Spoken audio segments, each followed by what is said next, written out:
잘 씻으면 한 목소리로 함께 읽도록 하겠습니다. 너희는 이 세대를 본받지 말고 오직 마음을 새롭게 함으로 변화를 받아 하나님의 선하시고 기뻐하시고 온전하신 뜻이 무엇인지 분별하도록 하라. 아멘. 이 시간 동부교회 담임 목사님 되시는 유울성 목사님 나오셔서 성경적 세계관에 대한 제목으로 말씀 전해주시겠습니다.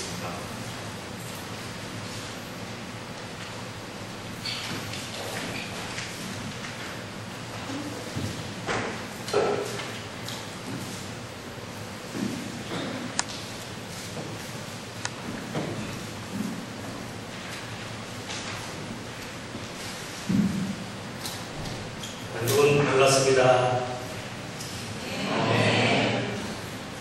아까 우리 자매가 드럼을 치는데 너무 멋있더라고요. 어디죠? 나 재직이 아니라서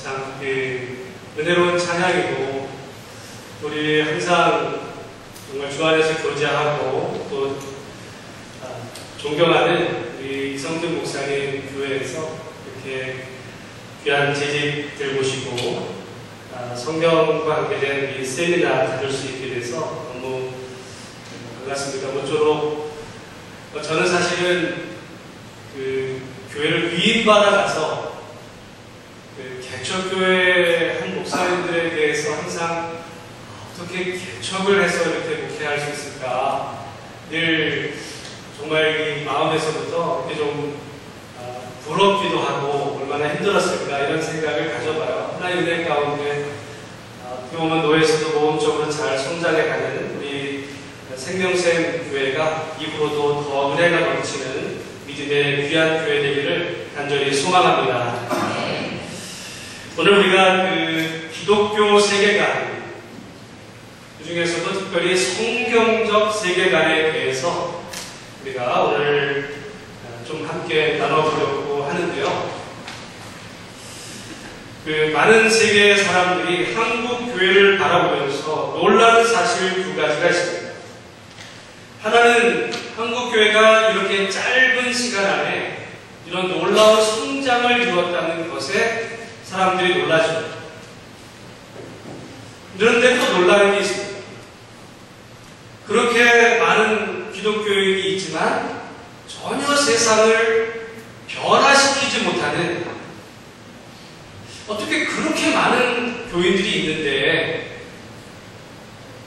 어떻게 보면 한국 사회가 교회가 세워진 이후에 더 사회가 그러면 더 정직해지고 더 말씀에 따라서 정말 세상을 변화시키는 어떤 그런 역동적인 그런 교회로 세상에 기능을 다하는가라는 면에서 본다면 한국 교회가 사실 부끄러운 점이 많이 있다는 사실이죠. 저는 왜 그럴까? 많은 생각을 해봤습니다. 어떻게 보면 지금 한국교회 위기라 하죠. 그런데 이것은 단지 교인이 줄고 이런 말의 문제가 아니라 사실은 우리들 겉모습은 다분히 신앙인의 모습 같아 보여요. 그런데 우리의 생각, 우리가 세상을 바라보는 방식, 우리의 어떤 관점을 돌아보면 과연 우리가 믿지 않는 사람들과 뭐가 다를 수 있는지 하는 것을 이야기해보면 상당히 심각합니다. 어떻게 보면 우리가 주일날 당연히 교회에 나와서 예배하고 정말 찬양하고 하나님의 은혜를 경험하며 살지만 그러나 막상 우리 삶의 현장에 돌아가 보면 내가 받은 그 은혜, 말씀 과연 그에 합당하게 내가 살아가고 있는지 오늘날 사실 공교롭게도 나라에 지금 여러 가지 많은 무리를 일으키는 조금 관점을 달리하시는 분도 있겠지만 어쨌든 사회적으로 많은 이렇게 문제가 일어나는 그 일들에 관계된 분들 종교적인 면을 보면 기독교인이 많고 장로님들도 많아요. 제가 사실 이름까지 이렇게 나름대로 하려고 했는데 다 성향이 다를 수 있어서 자세한 말씀을 드리지 않겠지만 어떻게 보면 그분들이 보면 나름대로 사회에서 높은 지명도를 가질 만큼 출세했고 한 교회를 가면 정말 우리 장로님 이렇게 또 인정받을 만한 그런 위치에 있음에도 불구하고 오히려 그런 분들이 사회적으로 보면 무리가 되는 일반 사람들의 생각과는 전혀 다른 방식으로 이렇게 말씀하고 또 행동해 하는 모습들을 보면서 저는 많은 고민을 했어요. 도대체 뭐 때문에 그럴까? 라고 하는 생각 속에서 제가 생각하게 된 것이 이 세계관의 문제다라는 이야기죠. 그래서 여러분 자료가 있으시죠? 예, 자료. 세계관이란 무엇일까 해서 세계관이란 무엇일까? 세계관이란 세상을 보는 방식입니다. 뭘 본다고요? 세계관이란 다른 게 아니고요. 여러분 세상을 보는 방식과 같아서 그거는 마치 안경과 같습니다. 우리가 세상을 바라보려면 안경을 끼고 보는데 나름대로 다 색안경을 끼고 봐요. 여러분 한번 생각해 보세요. 제가 지금 여기 빨간색 안경을 끼면 제가 세상을 지금 어떻게 볼까요? 제가 파란색 안경을 끼면? 그럼 여러분 세상이 그러면 빨간 거예요? 파란 거예요? 검은 거예요? 아니에요. 세상은 같은데 내가 어떤 안경을 끼고 세상을 보느냐에 따라서 세상이 그렇게 보이는 거예요. 그래서 어떤 사람은 자기가 낀 그 안경대로 세상을 바라보니까 그 사람 입장에서 죽어도 그 사람이 보는 게 맞는 거예요. 그 사람을 향해서 아무리 세상은 그렇지가 않아요 설명해도 어쩔 수가 없어요. 왜냐하면 그 사람은 그렇게 보이니까. 그래서 세계관이 매우 중요한 것은 그 사람이 그렇게 한번 세상을 바라보는 이 눈이 결정이 되면 안 고쳐집니다. 평생을 그렇게 생각하고 믿는 대로 사는 거예요. 여러분 이거는 교회 다닌다고 해서 달라지지 않을 수 있어요. 그래서 두 번째로 보면 세계관은 어떻게 형성이 되냐면 한마디로 말하면 그 줄에 뭐로 되냐니까 경험이에요. 여러분 살아오면서 사람들은 다 나름대로의 자기의 경험을 합니다. 그 경험들이 쌓이고 쌓여서 그 사람이 세상을 보는 하나의 관점을 형성해요. 그러다 보니까 사람들이 어떤 눈으로 세상을 바라보게 되는 것은 이해가 돼요. 그 사람이 그런 경험을 해요. 여러분 그래서 세상을 바라보는 방식 가운데 가령 오늘날 60, 70대 그 일제시대나 또는 6.25나 아주 어린 그 시절에 굉장히 가난하고 힘든 보릿고개를 넘어서 성장하고 오늘까지 이르렀던 분들이 세상을 보는 방식이 있습니다. 그런 분들은 대체적으로 다 비슷한 방식으로 세상을 봐요. 그런데 가령 우리로 말하면 한 40대 때로는 50대 벌써 한 20, 30년 약간의 어간의 차이를 두고서도 그 시절에 그렇게 자라온 사람들 아니면 여기 지금 젊은 학생들이나 청년들 같은 경우 정말 좀 풍요로운 어떤 이런 환경 속에서 자라온 사람들이 세상을 보는 방식이 전혀 다른 거예요. 그래서 세대 차이가 난다고 이야기하는데 어떻게 보면 그 세대 간에는 나름대로의 공통의 경험들이 있어요. 그 세대 사람들이 공통으로 경험했던 그 경험들이 쌓여져서 그 사람들은 그래 비슷한 경험을 하는 거예요. 비슷한 경험을 하다 보니까 그 경험들을 통해서 바라보는 그 방식이 이미 정해진다는 이야기예요. 그 경험이 다르다 보면 그래서 지금 청년이 세상을 바라보는 방식과 60, 70대 어르신들이 세상을 바라보는 방식 전혀 다른 거예요. 그 다른 거를 우리가 인정할 수 있는 데서부터 대화가 되는 거예요. 우리는 때로는 저 사람하고 대화가, 우리 부모님하고 대화가 안 돼. 요즘 애들은 도대체 어떻게 되니? 이렇게 말을 할 필요가 없어요. 왜냐하면 경험이다. 또 그렇게 말한다는 자체가 세상을 자기 눈으로 보기 때문에 그러니까 것은 저 사람이 저런 경험을 했기 때문에라고 우리가 한 단계 이해해주고 가면 거기서 대화가 되기 시작합니다. 여러분, 뿐 아니라 같은 시대를 살았어도 여러분 가족 간에도 세상을 바라보는 방식이 다를 수 있습니다. 같은 시대를 살았지만 같은 시대 속에서도 어떤 사람은 조금 더 경제적으로 윤택하고 조금 이 행복한 가정에서 살았던 사람과 그렇지 않고 어렵고 힘들고 이런 중에 살았던 사람이 세상을 바라보는 방식이 다릅니다. 친구 관계도 달라져요. 한 가족 안에서도 다를 수 있어요. 가족 안에서 이 한 부모 안에서 태어난 형제지간도 말이죠. 살아오면서 자기의 어떤 경험, 어떻게 보면 큰 틀에서는 같을지 모르지만 학교 가면 만나는 친구의 경험이 다를 수 있고 그 인생에 만난 어떤 스승과 이런 경험이 다를 수 있기 때문에 달라져요. 그러니까 여러분 다 똑같은 것 같아도 사실 사람들은 세계관이 다 달라요. 여기 지금 세대를 넘어서 많은 분들이 여기 모여서 함께 얘기하지만은 다 달라요. 물론 60대랑 20대랑 다를 수 있지만 60대 내에서도 다를 수 있고 어떤 같은 연령대에서 다 다를 수 있는 것, 그것은 왜 달라지는가? 경험이 다르기 때문입니다. 그런데 이 경험들이 살아오면서 얼마나 많은 경험들을 하겠어요? 공부들 중에 경험이죠.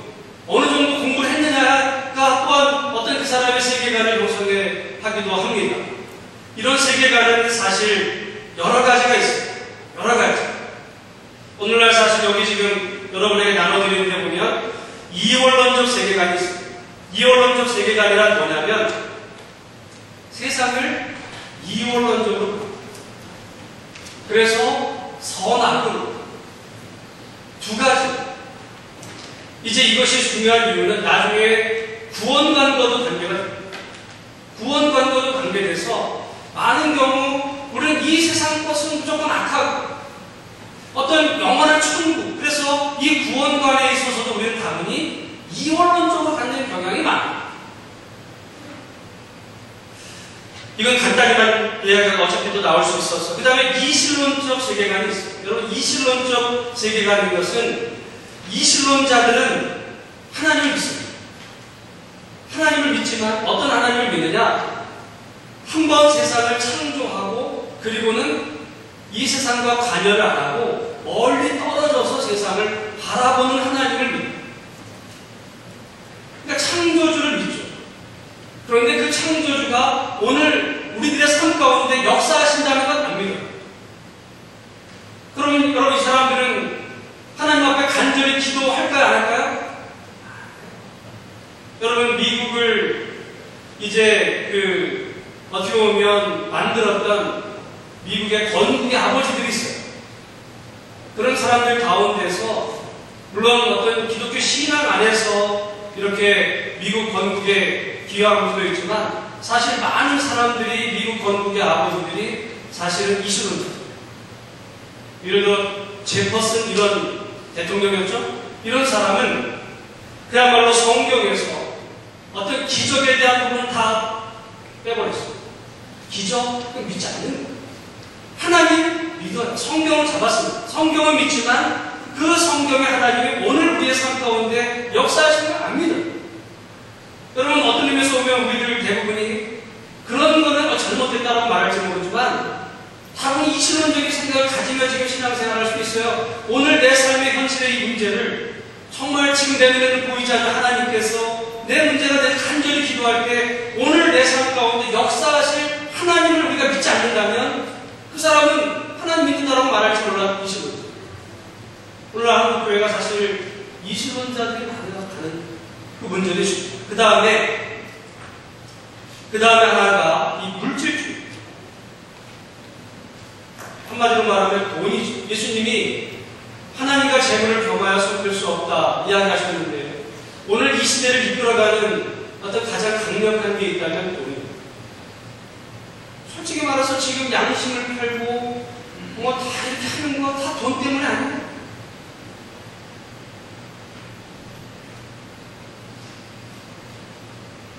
또 한 가지가 있어요. 이데올로기적 세계관. 이건 어떻게 보면 제가 볼 때는 한국 민족에게 굉장히 강한 이데올로기적으로 보는 거예요. 어떤 어떤 이념적으로 모든 것을 다 이념적으로 그게 옳고 그름을 뭐로 판단하냐면 이념적으로 어떻게 보면 지금 세계 중에 이렇게 한 민족이 분단되어 있는 나라는 없어요. 뭐 예멘 뭐 이렇게 될지 모르고 내전 가운데 있는 민족이 있는지 모르지만 우리 같이 이렇게 정말 남북이 분단된 채로 모든 걸 다 이념적으로 바라보면서 이렇게 고립한 이런 민족이 없을 만큼 상당히 이런 부분이 한국 교회 어떤 사람들 가운데 있고 그 다음에 여기 종교 혼합적인 세계관도 있습니다. 그러니까 여러분 우리가 다 나름대로 기독교를 믿는다 하지만 우리 민족의 역사 가운데 우리 민족이 믿었던 종교들이 있어요. 샤머니즘이라고 하는 이신, 그 다음에 우리 민족에 들어왔던 불교, 여러분 유교, 여러분 지금 우리랑 관계 없는 것 같죠? 관계 있습니다. 여러분 유교의 대표적인 것은 어떻게 보면 한국교회는 거의 유교식 교회라고 말할 수 없어요. 그렇게밖에 말할 수밖에 없을 만큼 유교를 말하지 한마디로 말하면 이거는 서열입니다. 유교는 서열.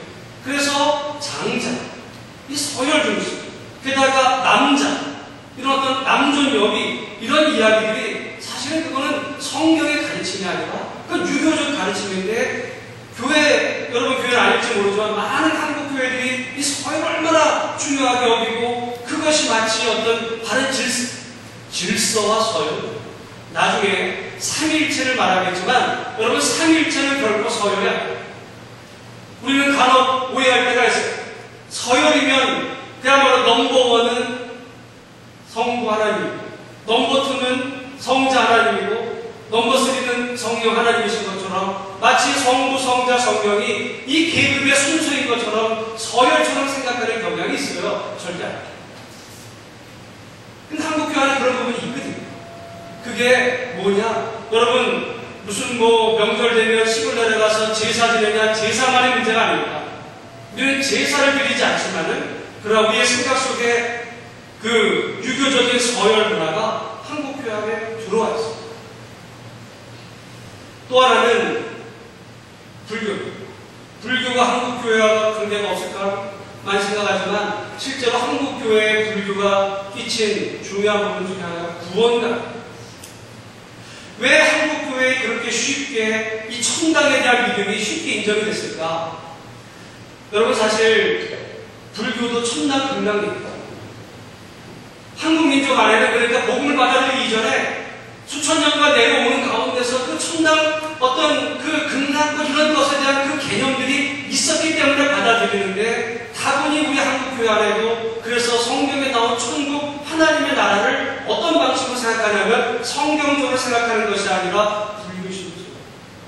여러분 불교를 자세히 보시면 불교에는 미륵불이 있어요. 거의 미륵불은 거의 재림예수랑 같은 기능을 해요. 장래에 새로 올 어떤 메시아 같은 기능을 해요. 그래 미륵불이 오셔서 어떤 우리 이 중생을 구원하려고 하는 이런 불교 사상들이 상당히 유사한 부분들이 있어서 우리가 조심하지 않으면 우리 특별히 이 불교의 구원관이 우리 한국 교회 안에도 다분히 이렇게 스며들어 있다. 샤머니즘도 마찬가지입니다.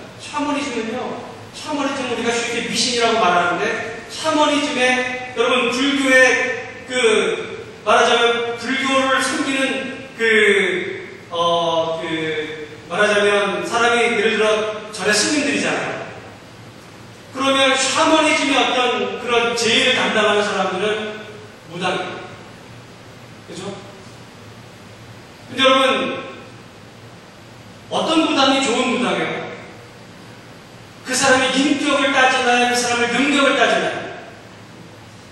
여러분 안 가시겠지만 많은 사람들이 누가 용하다라고 할 때 그 사람이 어떤 정말 살아온 인격과 어떤 그 사람의 어떤 지적인 능력 그런 거 보자. 그 사람이 얼마나 이 문제 해결 능력이 있는지 그래서 작두를 정말 이 그 작두를 하느냐 못하느냐 그걸 가지고 그 사람의 어떤 능력 용하냐 이걸 따진다는 말이죠. 한국 교회가 없을까요? 여러분 어떤 목회자가 목회자가 정말 하나님이 바라보시는 목회자, 어떤 성도가 정말 좋은 성도예요. 우리는 그거를 능력으로 가요. 그것을 어떤 정말 성경에서 말씀하는 어떤 윤리적이고 정말 도덕, 성실하고 신실한 어떤 이런 것이라기보다 능력. 그래서 많은 경우에 있어서 어떤 평신도에게 능력은 뭐로 나타나요? 성공이죠. 그 사람이 얼마나 성공했느냐. 목회자도 말하자면 능력으로 보는 거예요. 그래서 교인 얼마나 보이는 거예요. 이걸로 가요. 그게 우리 민족 안에 있는 이 샤머니즘적인 세계관이 우린 말은 안 하지만 다 이게 내재되어 있어요. 그러면 어떤 목회자가, 어떤 성도가 우리가 정말 좋은 성도인가? 우리가 성경적으로, 샤머니즘적이 아니라 성경적으로 말씀에 따라 신실한, 정말 작은 일에도 충성한, 그래서 하나님 앞에 정직한, 그가 세상에 성공하지 못했어도 하나님께서도 감사할 수 있는 이런 사람들이, 그래서 세상에서는 성공하지 못할 수 있어요. 여러분, 그 사람이 사회적으로 회장님이 못될 수도 있습니다. 평생 어떤 회사에서 그냥 사원으로 종사할 수도 있어요. 그럼에도 불구하고 신실하게 그렇게 말씀대로 살아가는 바로 그런 사람들을 교회도 인정해주고 정말 훌륭한 분이라, 훌륭한 신이라고 해줘야 되는데, 옛날에 우리 교회, 한국교회가 그랬어요. 옛날 한국교회는 그랬어요. 그러나 이것이 그야말로 한국교회가 돈맛을 아면서부터는 바뀌었어요. 그래서 직분도 맡으려면 돈 좀 있어야 된다. 뭐 이런 말들이 돌을 수 있을 만큼, 물론 생명생교는 아니지만 다른 많은 교회들이 그러잖아요. 그래서 정말 교회에 만약에 어떤 사람이 세 가지고 왔는데 어느 그룹에 만약에 여러분 회장, 작은 중소기업이라도 그런 사람이 만약에 교회 다녀보세요. 그 사람은 다른 사람보다 일찍 어떤 직분 맡기가 쉬울 수 있어요. 우리 안에 이런 종교 혼합적인 여러 가지가 있을 수 있는데, 이것은 사실은 다 잘못된 것이에요. 여러분, 이것이 언제 드러나는가? 문제에 닥쳤을 때 드러나요. 현실적으로는 잘 몰라요. 근데 정말 자기 어떤 그 중요한 문제에 딱 닥치게 되면 그 사람 안에 있는 게 뭔지가 드러나게 됩니다. 우리가 그 예를 잘 알 수 있는 게, 누가복음 18장에 보면 한 그 부자 청년에 대한 이야기가, 그는 어려서부터 하나님의 말씀을 잘 지켰고, 그래서 예수님께 묻잖아요. 어떻게 하면 내가 영생을 얻을 수 있습니까? 라고 할 때 주님께서 그 계명의 말씀을 이야기하자 그 사람이 말해요. 내가 그런 건 어려서부터 다 지켰습니다. 그때 예수님께서 뭐라고 말씀하시죠? 내가 그렇게 잘 지켰으면 내가 가진 그 모든 것들을 다 팔아서 가난한 자들에게 그 나눠주고 그리고 와서 나를 따르라. 정말 그 사람 안에 있는 것이, 그 사람이 정말 중요하게 생각하는 것이 하나님인지 돈인지 그전에는 몰랐어요. 그전에는 하나님도 믿고 돈도 벌면서 그냥 남들 앞에 다 젊었는데 믿음도 좋고 정말 이렇게 부자기도 하고 어떤 관원까지 됐으니까 출세도 했고 참 저 사람이야말로 정말 장래 우리 유대교의 어떤 희망이다, 이렇게 말할 수 있어요. 그 사람을 향해서. 근데 예수님 그 사람의 마음을 아시고 네 가진 것 가난한 자들에게 다 나눠주고 그리고 와서 나를 따라했을 때 그 사람이 어떻게 하죠? 괜히 심하구나. 그 사람 안에 있는 게 뭐였어요? 그 사람이 그 문제가 닥치기 전에는 그 사람은 어쩌면 좋은 신앙인 같아 보였어요. 근데 어떤 그런 순간 예수님께서 그에게 도전하시는 거죠. 너 안에 있는 것이면 그 물질이랑 힘들어요. 그걸 버려야 돼. 내가 원하는 그 영생을 누릴 수 있다. 여러분, 그렇게 말씀하시는 그 주님, 사실은 그게 세계관이 아니에요. 우리가 세계관은요, 세상을 보는 눈이에요. 우리는 여러 가지 안경을 가지고 복합적인 눈을 가지고 세상을 보는데, 어찌 보면 우리 안에, 그래서 만약에 주님이 우리의 그 마음의 중심을 보시는 주님께서 우리를 보시고, 그래서 우리를 살펴보셨을 때 우리 안에 있는 바로 그것이 다른 것이 아니라 섞여 있는 이런 것들이 아니라 혼합된 신앙, 어떤 이원론적인 잘못된 물질적인 이런 것들이 아니라 정말 하나님이 기뻐하시는 것들로 우리 안에 가득 차 있는 그런 믿음의 복된 우리 생명샘교회 모든 성도들과 또 오늘 이 재직 세미나에 임하는 우리 모든 복된 성도들이 다 되시기를 주의 이름으로 축복합니다. 여러분 아까 말씀을 했는데 여러분 그러면 그 부자 우리 한번 누가복음 18장을 한번 찾아볼까요? 누가복음 18장에 보면 예수님께서 이제 20절에 말씀하시죠. 20절 한번 읽어보겠습니다. 시작. 내가 계명을 안 하니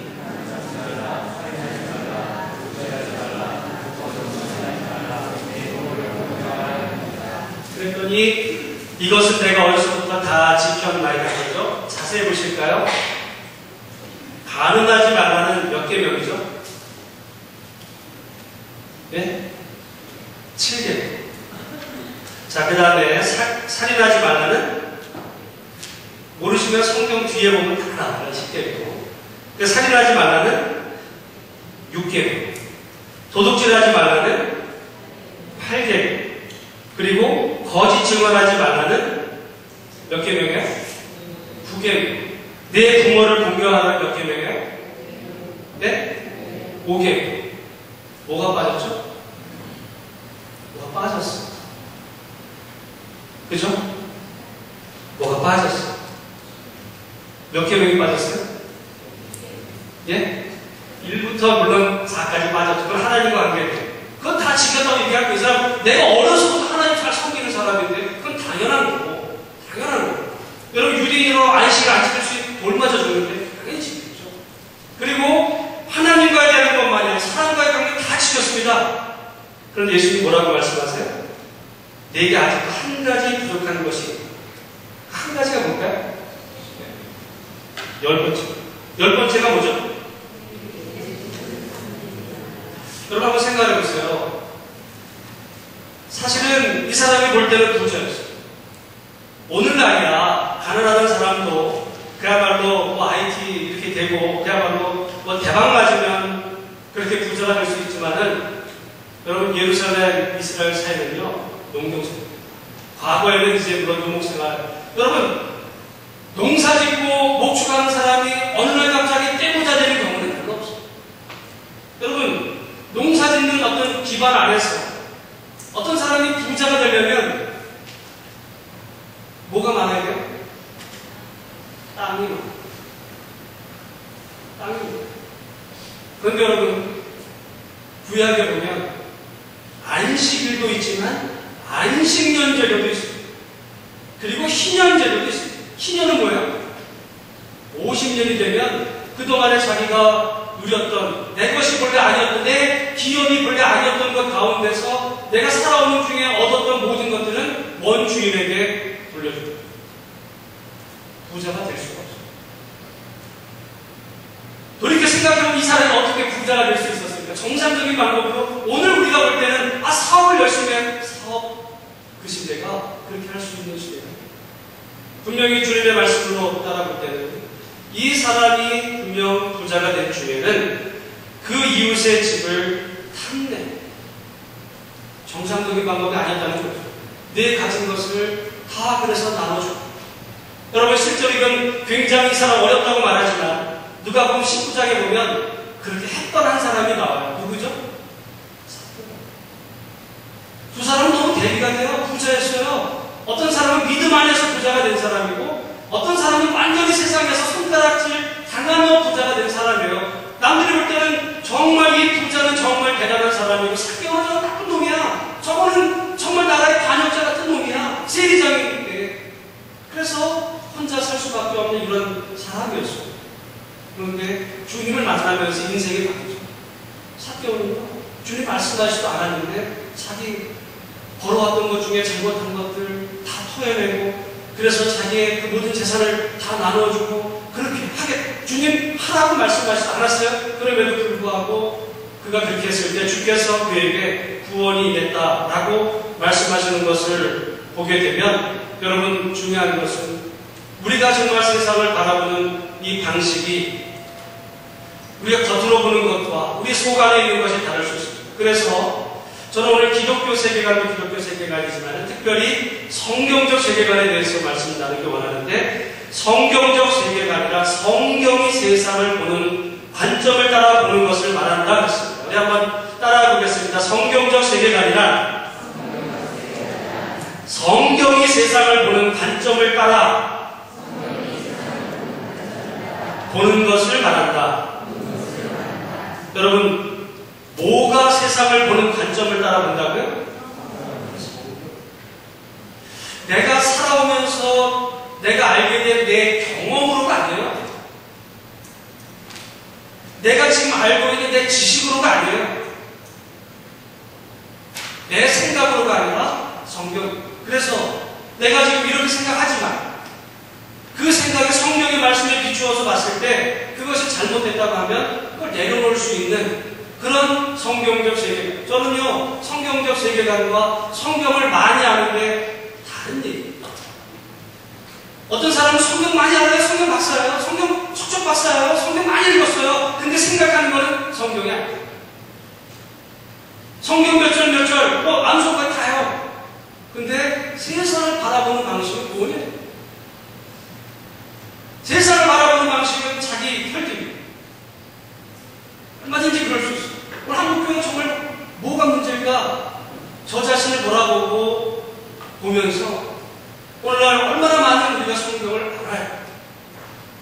말씀도 듣고 큐티도 하고 성경도 읽고 통독도 하고 암송도 하고 하는데, 성경을 그래도 많이 안다고 하는데 더 모르는 것은 성경의 눈으로 세상을 못 본다는 거죠. 그러면 성경의 눈으로 세상을 본다는 게 뭔가? 이게 제일 중요할 수 있는데, 성경적 세계관 4번입니다. 우리 한번 4번을 읽어보겠습니다. 시작. 성경적 세계관의 세 렌즈는 창조, 그 다음에 타락, 그 다음에 회복이다. 세 렌즈가, 안경이니까 렌즈가 있어요. 이 세 가지를 가지고 보는 창조, 타락, 회복. 그래서 성경을 통해 세상을 본다는 것은 첫째, 하나님이 세상을 창조하신 것과, 둘째는 죄로 말미암아 모든 것이 뒤틀려 버렸다는 것, 죄가 있죠? 타락했어요. 그 다음에 세 번째는 그리스도의 사역으로 인해서 세상이 구속되고 있다는 세 렌즈로, 거기 줄에 보면 동시에 세상을 보는 것. 그래서 이 세 렌즈 중 하나라도 빠진다면 그것은 성경적 세계관이 왜곡됐다 말이에요. 그러니까 이 세 가지 관점으로 다 보는 거예요. 첫 번째가 뭐라고요? 창조. 하나님의 세상을 창조하셨다. 그 자세한 내용은 좀 뒤에 다시 하겠습니다. 두 번째는 타락. 그리고 세 번째는 회복. 여러분, 우리 옛날에 이런 얘기 있죠. 인간은 본래 선할까요? 악할까요? 네? 우리 집사님인지 권사님인지 모르시지만 살아오시는 과정에서 얼마나 악한 사람들을 많이 만나서 이렇게 악하다고 보시는지. 여러분, 사람은 본래 선할까요? 악할까요? 세 개가 다 있어요. 그래서 하나님이 여러분 그 다음에 보는데, 하나님이 세상을 만드셨을 때 사람을 악하게 만드셨을까요? 선하게 만드셨을까요? 그러니까 사람들은요, 본래 선한 성품이 있어요. 여러분, 유영철이 살인마죠? 그 사람 안에 선한 성품이 없을까요? 있어요. 그런데 사람에게는요, 사람은 선하게 창조됐지만은, 그런데 죄로 인해서 어떻게 됐어요? 그래서 모든 사람에게는 선한 모습도 있지만 악한 모습도 있어요. 여러분 저를 보실 때 제가 선할 것 같아요? 악할 것 같아요? 선할 것 같아요? 저희 집사람은 저의 악한 모습을 자주 저도 성질나면 저 안에 뭐가 나오는지 몰라. 여러분 그렇지 않아요? 가족은 그래서 어떤 사람은 저 사람 저럴 줄 몰랐어요. 모를 줄 모르는 게 아닌데요. 여러분, 그래서 세상에 천사 같은 사람 있어요, 없어요? 없습니다. 두 가지가 다 성선설과 성악설. 근데 어떻게 보면 기독교는 성선설에 보다 다. 왜냐하면 본래 하나님을 선하게 만드셨던 그 사람의 성품이 죄로 인해서 오염되고 타락해버렸어요. 그러나 중요한 것은 하나님은 그 사람을 회복해 가시는, 세상을 회복해 가셔서 그런 의미에서 본다면 우리 그리스도인들은 그 관점에서 보면 예수 믿으면 점점 어떻게 되어 가야 되냐면 예수 믿고 천국만 가는 그런 얘기가 아니라 하나님이 본래 만드셨던 우리의 그 형상, 다만 죄로 인해서 잘못됐던 이런 부분들을 예수 그리스도 그 구원의 은혜를 통해서 회복해가는 그런, 그래서 여러분, 믿음이 좋은 사람은 어떤 사람이냐? 물론 어떤 믿음이 좋은 행동을 많이 하는 사람일 수도 있어요. 예배에 빠지자, 헌금 잘하고, 뭐 말씀 잘 듣고, 이런 것도 중요할 수 있어요. 그러나 또 한편으로 보면 그 사람이 착해져요. 신앙의 영조가 깊어갈수록 그 사람의 성품이 정말 예수님 같은 사람으로 정말 착해져가는, 예수 믿기 전에 정말 개떡 같았던 사람이 예수 믿고 증명을 될 수 있는 건 담배 끊는 것만 얘기하지 말고 말이죠. 제가 얼마 전에 책을 읽다 보니까 네덜란드의 그 개혁주의 신학의 어떻게 보면 이 뿌리는 네덜란드거든요. 네덜란드에서 믿음이 좋았던 사람들은 거의 다 담배를 다 폈대요.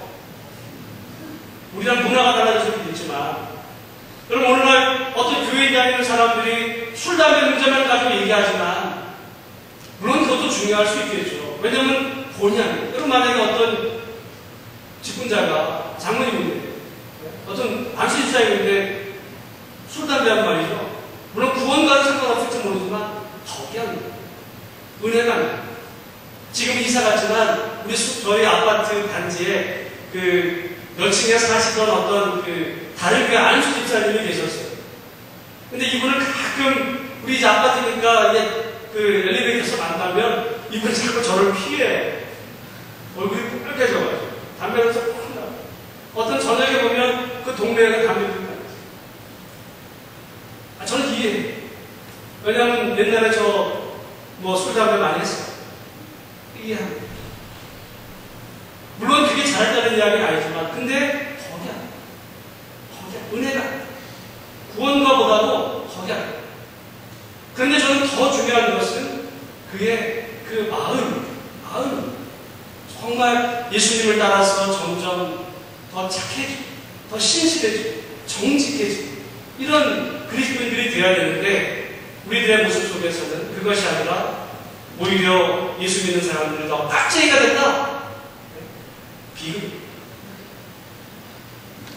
오히려 예수 믿는 사람들이 더 선해진. 이거는요, 이 세계관에서 우리가 본래 우리를 선하게 창조하신 하나님, 그러나 죄로 인해 타락한 우리를 주께서 구원하셨을 때 우리의 구원은 정말 하나님의 이 형상을 닮아가는, 정말 그래서 더 날로 거룩해지고, 거룩이라는 것을 자꾸 이원론적으로 봐가지고 말이죠. 어떤 교회 안에서 일하는 것은 거룩한 것이고, 밖에서 직장일을 하는 것은 이건 세속적인 것으로 보는 것이 이원론입니다.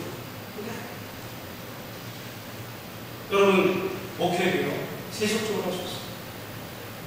제가 목회를 하면서 제 목회에 만약에 동기가 내가 정말 어떤 남 앞에 내 이름 드러내는 어떤 그런 목회, 정말 대형교회를 이루어서 남들이 볼 때, 야, 저 목사님 참 대단해. 이런 그런 마음 안에 있는 그 야망을, 그거를 비전이라고 포장하고서 그렇게 목표할 수 있어요.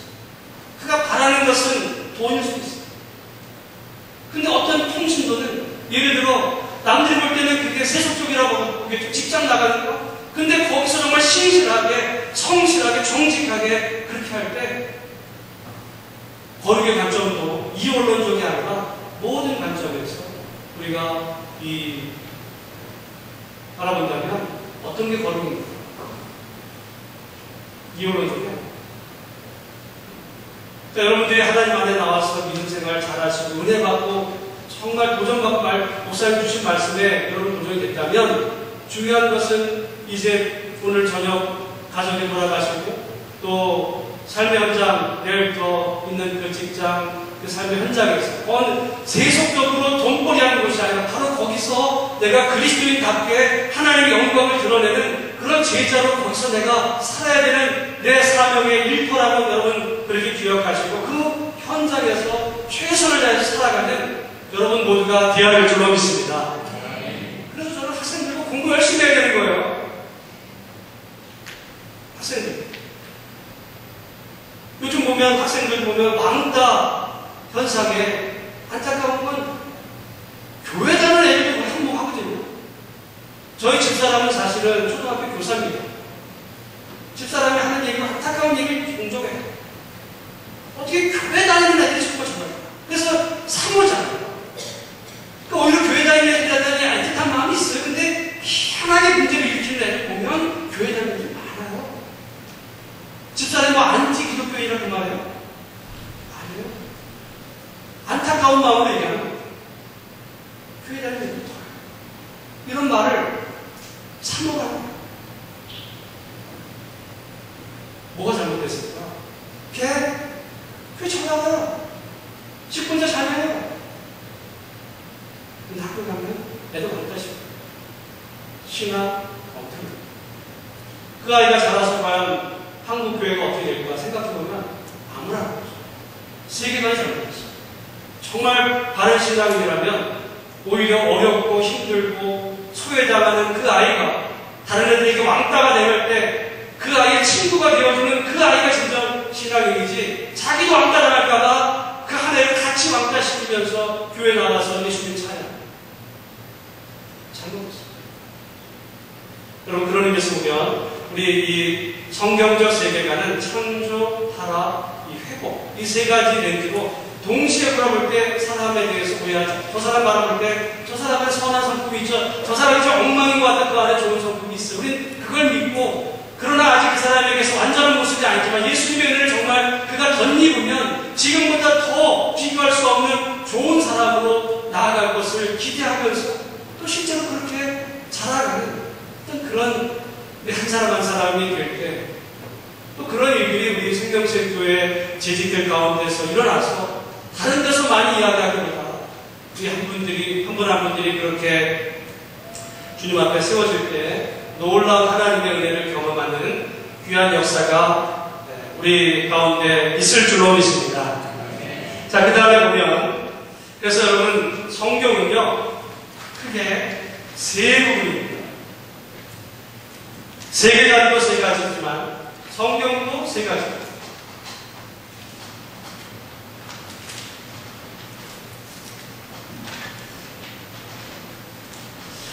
저는 가끔 글을 써놓고서 저도 제가 쓴 글을 몰라볼 때가 있어요. 예, 참 죄송하긴 한데 그래도 이렇게 쓸 수는 있겠죠? 예? 이건 뭐예요?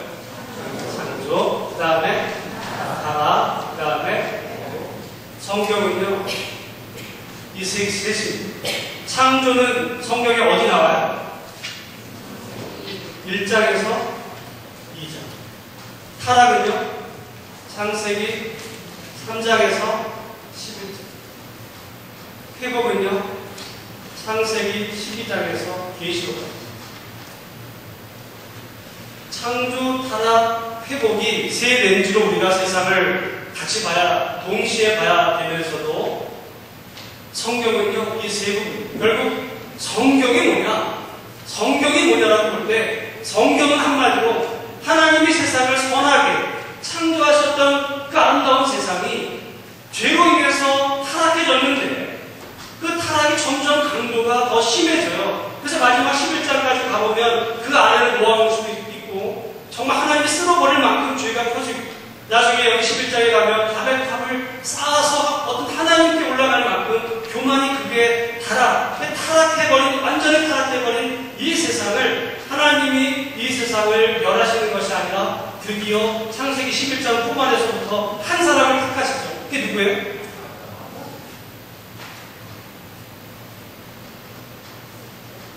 아브라함 한 사람을 택하시고 아브라함에게만 복을 주신 것이 아니라 아브라함과 그의 그 후손들. 그래서 아브라함이 여러분 복의 근원이 아니라 복의 뭐가 돼요?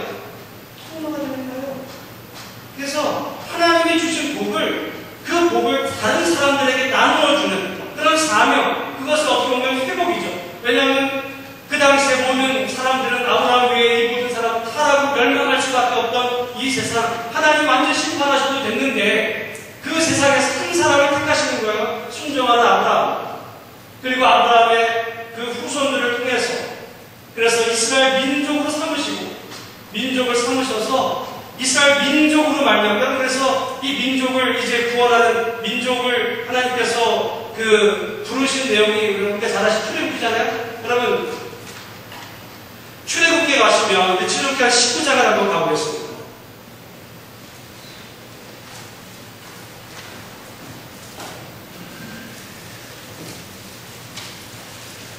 출애굽기 19장. 저는요, 구약 성경에서 제일 중요한 부분이 출애굽기 19장부터 24장까지 그것을 뭐라고 말하냐면 시내산 언약이라고 하거든요. 애굽에서 구원해낸 이스라엘 백성들을 시내산으로 인도하신 주님께서 시내산에서 이스라엘 백성들과 언약을 맺으셨을 때 이제 그 이야기하시는 게 출애굽기 19장 6절입니다. 우리 6절 같이 한번 그 앞에 다 읽어야 되는데 6절 말씀을 같이 읽겠습니다. 시작. 너희가 내게 대하여 제사장 나라가 되며 거룩한 백성이 되리라. 너는 이 말을 이스라엘 자손에게 전할지니라 말씀해서, 여기 너희가 내게 대하여 무슨 나라가 되어요? 제사장. 여러분, 제사장은요 자기만 나가는 게 아니에요. 다른 사람들의 죄를 대신해서, 그러니까 나라적으로 그렇게 하라는 얘기죠. 온 세상에 지금 모든 사람들이 하나님을 믿지 않는 이 많은 세상 사람들 가운데서 이 세상 사람들 가운데서 한 사람 아브라함과 그의 후손을 통해서 그 세상의 복의 통로가 되게 하셨던 그 하나님은 그 민족 이스라엘을, 그 집단 민족 이스라엘을 구원해 내셔서 이스라엘만 복을 받는 게 아니라 이스라엘을 제사장 나라로 삼으셔서 아직 하나님을 믿지 않는 그런 세상 모든 사람들에게 하나님의 구원의 복이 임하도록 복의 통로로 삼아주시는 이야기가 출애굽기 19장부터 24장까지 나오는 이 시내산 언약. 그래서 그 이스라엘 중에 하나님이 뭘 하기 원하셨냐면 세상의 회복입니다. 세상을 회복시키십니다. 여러분, 그거에 따라서 그럼 어떻게 이들이 그 사명을 감당하느냐? 여러분, 아까 우리 했던 10계명은 성경 어디 나올까요? 출애굽기 20장에 괜히 나오는 게 아니에요. 그 구원받은 하나님의 백성들이 어떻게 세상의 거룩한 나라, 제사장 나라가 되고 복의 통로가 될 수 있을까? 말씀대로 하나님 말씀대로 하나님을 경외하고 안식일을, 그리고 출애굽기 21장부터 23장까지 보면 당시 백성들이 정말 말씀 가운데 어떻게 실천해야 되는지에 대한 이 말씀들이 다 나왔을 때, 그리고 이제 하나님께서 이들은 너희가 할 수 있는 나라고 할 때 출애굽기 24장에 보면 이스라엘 백성들이 한다고 해요. 다 한다고 그러자 하나님께서 그래서 그들과 이제 피를 부어서 제단에 붓고 해서 언약을 맺으셔. 여러분, 왜 피를 붓죠? 피는 뭐야?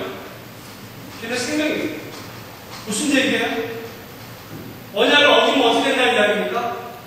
죽는다. 그러면, 근데 여러분, 출애굽기 25장부터 뭐가 나올까요? 출애굽기는 25장부터 40장까지 성막 나와요. 성막. 여러분, 성막은 뭐 하는 거예요? 제사들. 왜 제사를 드리죠? 죄 때문에. 율법을 어겼습니까? 그럼 율법을 어기면 원래 어떻게 되는 거예요? 죽어야 돼요. 우리가 죽을 겁니다. 어기면. 이렇게 약속했어요. 근데 하나님은 그게 아니야. 하나님이 인간을 아신 거죠. 그리고는 성막을 아예 먼저 만들게 하세요. 그래서 여기 솔로몬 성전과 성막이 좀 달라요. 성막은 하나님께서 보여주신 대로 만들었거든요. 하나님께서 지시하신 대로. 이 성막을 그냥 만들고 싶어서가 아니라 하나님께서 인간의 그 연약함을 아셔서 자기들은 다 할 수 있을 것 같지만 인간의 못함을 아시고 하나님께서 먼저 성막을 이제 만들게 하셔서 이 구원의 본편으로 이제 그 죄의 회개의 그 길을 여신 주님, 이 모든 것들은 그래서 이스라엘 민족을 통해서 세상을 회복해 하시는 이 하나님의 구원 역사가 아브라함에게, 그래서 아브라함은 중요해요. 이야기. 그러니까 요셉이 왜 중요하냐? 요셉이 결국 있었기 때문에, 그리고 요셉이 애굽에 끌려갈 수밖에 없었기 때문에 거기서 정말 이스라엘 민족이 이 집단을 태동하게 되는 하나님의 구원 역사가 이루어지는 하나님의 구원의 통로가 된 거예요, 요셉이. 그래서 그 이스라엘 민족을 통해서 하나님이 하시려고 하는 일이 뭐냐? 세상을 구원하시는 그런 놀라운 그런 일들, 정말 세상 민족을 구원하는 복의 통로로 삼아시기 위해서는 이스라엘이 어떻게 됐냐면 말씀을 살았어요. 근데 여러분, 이스라엘 역사 속에서 어떤 일이 벌어졌어요? 말씀 없어요. 그래서 결국 그래서 하나님이 그들을 땅에서 토해내십니다. 실패했죠. 멸망당했어요. 그래서 끝난 줄 알았어요. 끝난 줄 알았는데 그때 하나님께서 이제 이스라엘에 하나님의 아들을 보내셨어요. 예수님을 보내주셔서 이스라엘이 본래 아브라함과 이스라엘 민족을 통해서 하시려고 했던 이 세상의 구원, 회복을 그 아들 예수 그리스도를 보내주시고